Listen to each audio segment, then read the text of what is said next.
Rachel paced the street. The sun was shining brightly, the birds were singing, but nothing pleased her.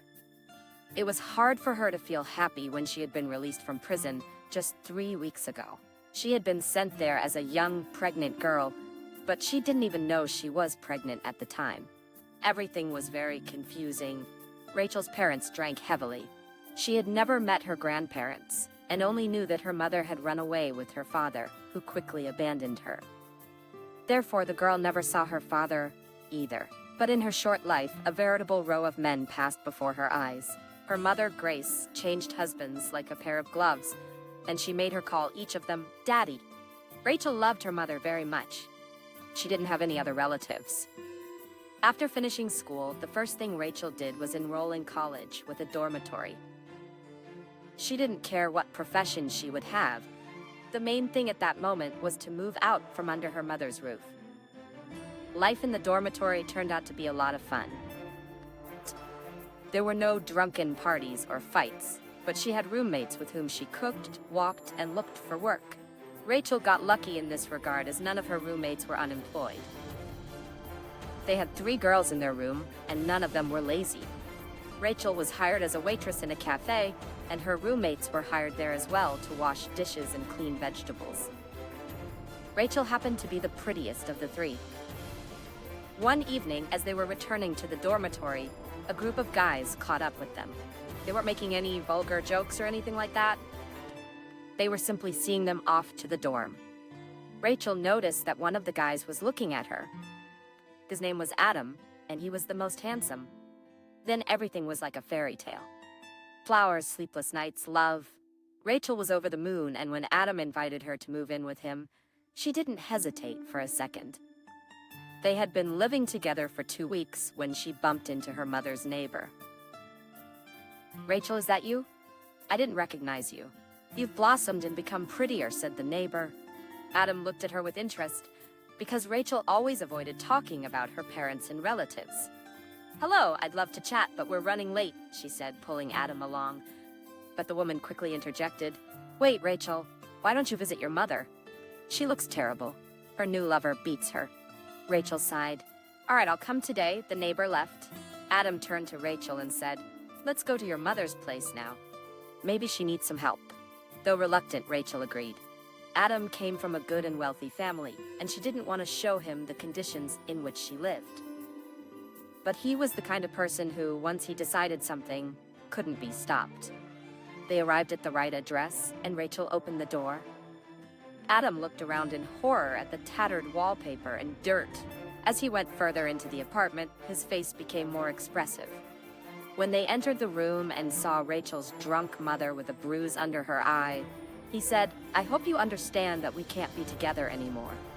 Rachel was sincerely surprised and asked, "Why? What do I have to do with this?" Adam replied, "Are you kidding? Tomorrow, I'll send your things here," and then left. Rachel remained standing in the middle of the apartment, listening to her drunk mother shouting, "Rachel, my daughter has come." She sat at the table and cried, feeling like happiness was so close. She almost believed that nothing like this would happen again in her life, and she had foolishly refused the dormitory when she moved in with Adam. In the evening, as she practically cleaned up the flat, Rachel heard the front door open, and a healthy man burst into the kitchen exclaiming, "Wow, we have guests and such pretty ones too." He grinned slyly and continued, "I'm your mother's husband, and you must obey me. Come here." From the room, Rachel's mother flew out like a fury and yelled, "Get your dirty hands off her!" But the man waved his hand and sent her to the wall. He was advancing, throwing off his clothes as he went, and Rachel realized that it was the end for her. Suddenly, she felt something in her hand. She was sentenced to 5 years in prison, and only there did she discover she was 15 weeks pregnant. Upon giving birth, the prison doctor told her, "You won't have a normal life anymore." Only 1 in 1,000 might become a normal person after such a long sentence. Give up the child. He will be adopted, and everything will be better for him. For several nights, Rachel cried hot tears and eventually signed the necessary document saying, "My son, let good people take you away as soon as possible. Let them love you and make everything fine for you." After being released, Rachel realized that she could really put an end to herself and her life. No one would hire her for work, and she didn't even have enough money to dress properly. It was a vicious circle. Rachel simply didn't know what to do. Thinking about her sad life, she walked to the address provided by the job center for a janitorial position. As she was about to turn the corner, she suddenly stopped abruptly, thinking she heard someone whimpering nearby. It didn't sound like a kitten. It sounded more like a puppy or a child. She looked around, but she couldn't see anyone. However, the whimpering continued. Rachel looked down and saw a half-open manhole. She got closer, and indeed, the sound was coming from there. Rachel knelt down and moved the cover aside. She leaned over, trying to see what was down there, and then she gasped. There was a child. He was crying plaintively. "How did you get there, little boy?" Rachel asked. The boy lifted his head and said, "Mom, help me. I was walking, and I wanted to look down there, and I fell. Luckily for the boy, it wasn't deep, and there were some pipes down there, and the boy was sitting on them." Rachel shouted, but no one heard her. The boy continued to explain. Rachel carefully descended. Finally, she stood on the pipe, which turned out to be strong enough. "Okay, I'll help you up," she said. She pushed the boy upstairs and then looked at herself. "Yes, now they definitely won't hire me in such dirty clothes," she thought. "But tell me, hero, where do you live? How did your parents let you go alone?" The boy trustingly put his hand in hers and told her, "I only have a grandmother and grandfather. They thought I was sleeping. But I don't like to sleep during the day and always climb out the window. But usually, I play outside in the garden, and today I made a bet with my friend. I said I would go to the other side of the road, and well, your grandma and grandpa will definitely scold you," Rachel replied, trying not to think about her son. The boy thought for a moment and said, "No, they never scold me. They love me very much." While they were talking, they approached a large house, and Rachel stopped and pressed the bell. The door opened immediately, and a weeping woman of about 50 was standing on the threshold. Seeing Cooper, she waved her hands and exclaimed, "My God, where have you been?" "Grandma and Grandpa are at the police now." She took the phone out of her pocket and while it was ringing, looked at Rachel. "Oh my God," she exclaimed, and Rachel felt that the woman saw a ghost in her face. At that moment, someone answered the phone and Helen spoke. "Cooper is here! Just come quickly. You won't believe your eyes." Rachel wanted to say goodbye, but the woman firmly took her hand and said, "Please don't go. You saved our Cooper. His grandparents really want to see you. Please wait for them." Rachel looked embarrassedly at the woman and replied, "Thank you, but I'm in such a state. Gosh, it was very dirty in the sewer." The woman reassured her, "It's okay.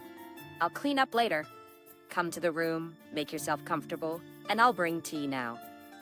Cooper opened the doors wide and exclaimed, "Come in! Come in. I love playing in this room. There's plenty of space here, and indeed there was so much space that Rachel felt a bit lost. However, she soon noticed something that made the strange behavior of the housekeeper understandable. A large portrait of her was hanging on the wall. Rachel took a few steps forward while Cooper began running his train on the railroad. She gazed silently at the portrait of herself, which was simultaneously familiar and unfamiliar. Rachel had never had hair as long as the woman in the portrait, and even before prison, she had always preferred trousers to dresses. And here she was, wearing a light flowered dress. Suddenly the door slammed open. Cooper ran over to an elderly woman, who appeared to be about 60 years old, but her deeply etched wrinkles suggested she had experienced a lot of pain in her life. The woman looked at Rachel and swayed. "Grace?" Rachel turned her gaze to the portrait, wondering if the woman might be her mother, because she remembered her with bruises and short, tousled hair. "My God, Rachel, it's you!" the woman exclaimed as she rushed over to hug her. The elderly man who had come in behind her grabbed his heart in surprise.